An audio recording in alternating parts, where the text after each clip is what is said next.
Should comic creators unionize? Would that solve the current problems? Aubrey Sitterson thinks so. And it comes up from time to time, particularly when there are layoffs or events like what happened earlier with DC. But unions aren't exactly the cure to a lot of these problems. Would they help? They might help in some areas, but it's a more complicated thing than just waving a wand and saying, let's have a union. That will solve everything. Let me explain why.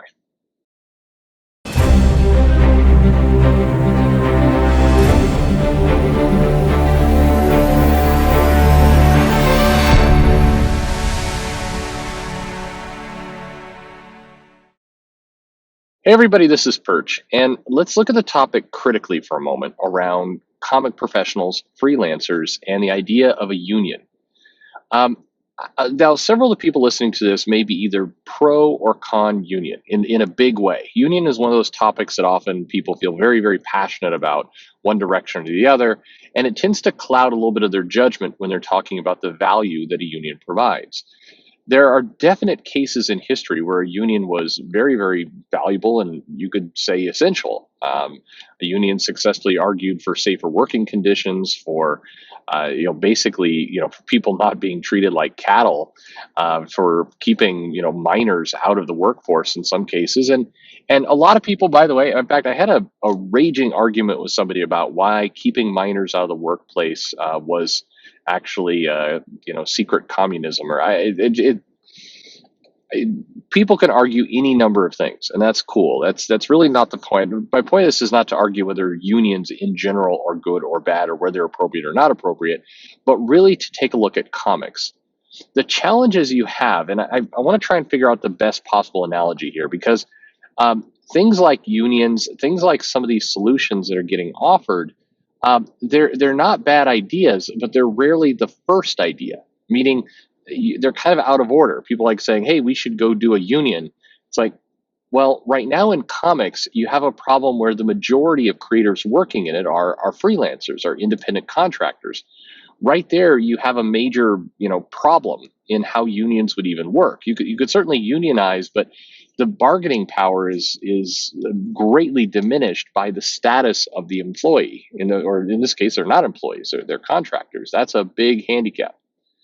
The second problem you have is that the comic publishers themselves have shown a willingness, in fact, more than a willingness, a business strategy to go out of the country to get talent. So this union would need to extend beyond our borders, and guess what? Some countries won't do it. Now, you can make the argument that the comic publishers, if you unionize, you could basically force the publishers, to not do work that direction. But what leverage would you have? If it was like, say, Boom or Valiant or Dark Horse that was doing this heavily, then you might have more of an argument to say, hey, look, all the really strong creators, the big names, won't work for your company unless you work with the union. But when you're talking about Marvel, I mean, the biggest person who employs this strategy of out of country labor at often alternate rates is Marvel. That's going to be really, really hard to stick. I mean, what are the big names all going to say? Sorry, Marvel, we're not going to work for you. You can do that. I'm just not sure. I'm not sure Marvel would care. I mean, and I put it to you this way: Disney has shown plenty of, let's say, resistance against unions, and the ability to hold that resistance very, very successfully. And I think it's not like I don't know if anybody still thinks this, but it was common when I was going to college and everything else. Everybody said, we want to work for Disney, but everybody also did know that if you went to work for Disney, you were going to make crap money. They pay lower. The working conditions are often tougher. I mean, there's been movies and documentaries and plenty of exposés about how working for Disney is not the happiest place on earth for the workers. See, the idea that we'll be able to put a union in place and this will somehow work with Marvel, owned by Disney, it's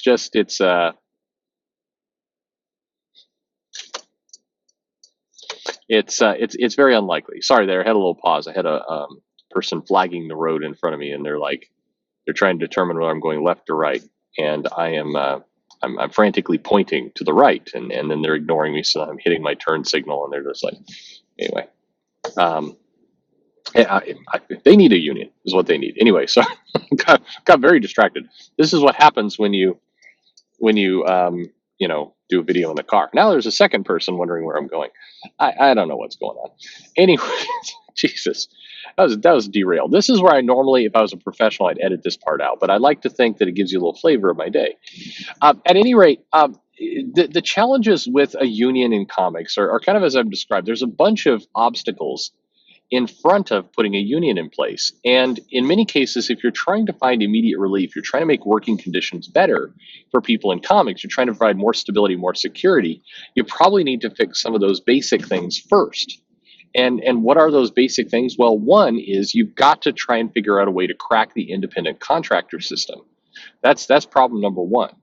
I do think that professionals would be probably well served by organizing, but then you're not talking about a union. You're almost back to that agents idea that Kelly Sue DeConnick had, which in some ways is not a bad idea, but unfortunately, having agents is not going to solve problems like that DeConnick was mentioning. It's not going to really solve problems like sexual harassment and that kind those kind of shenanigans. I mean, you can look to Hollywood really clearly and see how that's the case.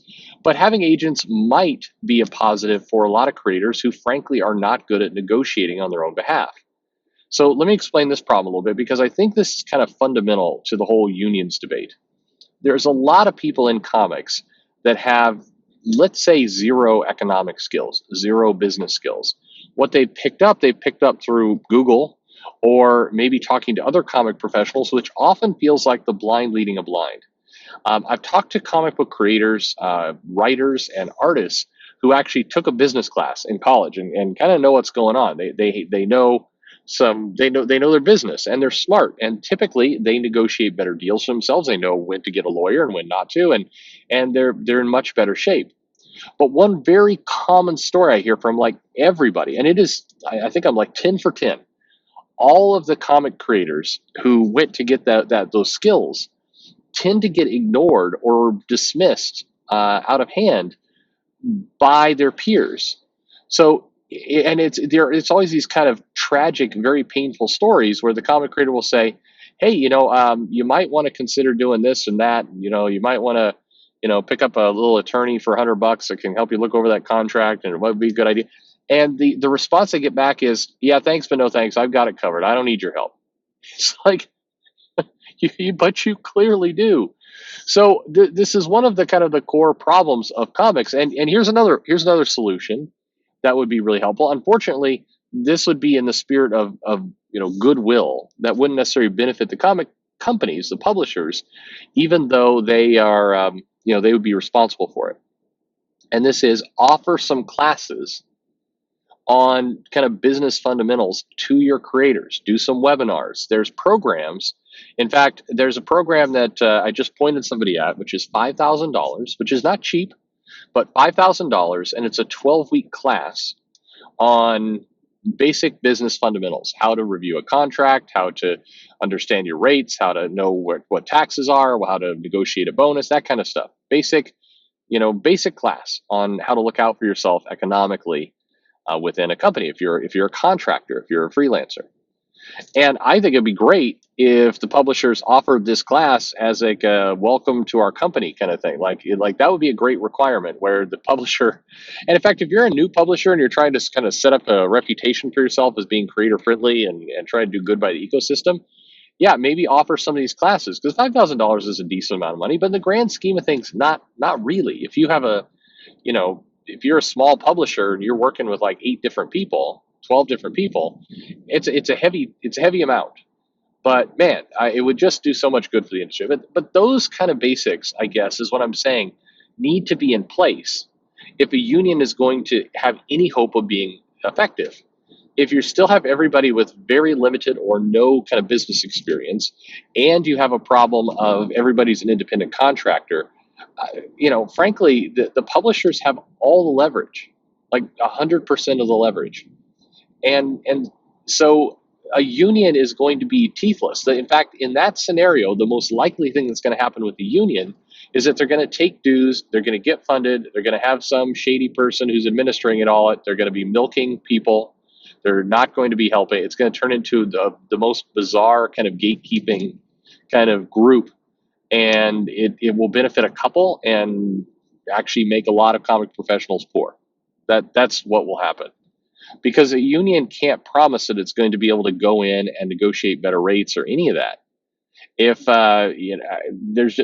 there's better ways to do it, and a union in a lot of cases, what a lot of people don't realize is that a union is an entity typically contracts out things like legal and financial and those kinds of advice. The union is there to get you to the table. It's to help organize, and when you get into a contract dispute, then dues tend to go up, and rates tend to, because they have to go outside to hire attorneys. It's not like those attorneys are employees of the union foundation. It's just it's one of those kind of magical words that sounds good and once upon a time did some good for the country, or for workers.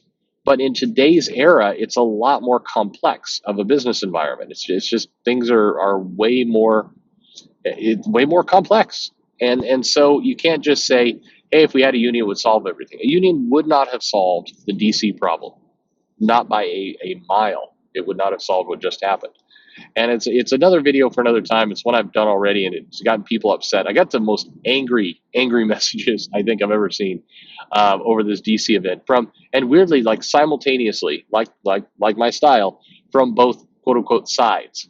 One side saying, how can you not say this isn't SJW politics coming home to roost, and the other side saying, how can you not say that this isn't going to kill off DC forever? It's like, yikes. Anyway, that's the challenge with the union. So would all this be a good idea? Parts of it would be it would be certainly a good idea for creators to get more educated about their business, to have certain fundamentals in their contracts changed. That would absolutely be positive for the industry. But I don't think a union is the vehicle to do it. And in fact, I think a union in many cases would be such a stumbling block just getting established, that you could save a hell of a lot of time if you just got organized in a simpler way. But it's hard. I mean, again, the challenge is the publishers do not have an incentive to change here, and a union has to figure out their leverage to get them to change. And if they don't have that leverage, it's usually a bunch of hot air. And I've watched people just get bled dry by unions who, collect fees and know that they have no leverage. They know they have no ability to really enact change. But, the idea of a union is like, well, we need to support our fellow workers. Let's have a union. Like, unless that union can be effective, there's very little point to it. So that's my opinion anyway. What's yours? Leave a comment below. Let me know. Do you think a union would help? Maybe I've got this all wrong. Let me know. Let me know how it would be effective and what would need to happen in the comments below. Otherwise, hey, like, subscribe, click the bell for notification. Thank you to everybody who's joined the channel recently. Follow me on social media. Send me an email at comicsperch@gmail.com. And thanks for listening.